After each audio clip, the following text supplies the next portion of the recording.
Welcome to Blizzard Fire. We hope this video helps fire up your solution. In this video, I will show how to make chili seasoning. Crafting your own blend is incredibly satisfying and ensures you know exactly what goes into your food. You'll discover how simple it is to combine common spices for a robust flavor that far surpasses store-bought packets.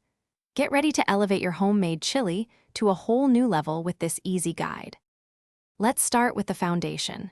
Chili powder is your primary ingredient, providing that classic chili taste. Next, cumin brings a wonderful earthiness and warmth that is essential. Don't forget paprika. Whether you choose sweet or smoked, it adds beautiful color and a layer of rich flavor to your blend. Hey everyone, if you're finding this guide helpful, please hit that like button and subscribe for more great tips. On another note, life's too short for a stinky car. Grab a Little Tree's Black Ice air freshener to keep your ride smelling fresh.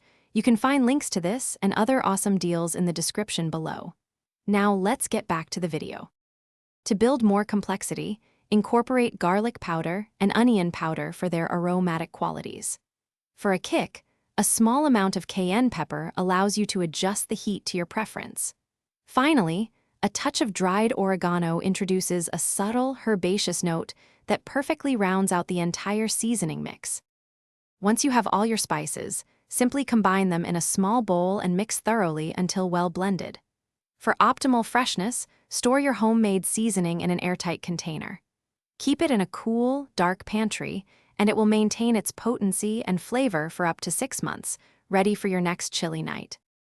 Thanks for watching. If you found this helpful, don't forget to like and subscribe.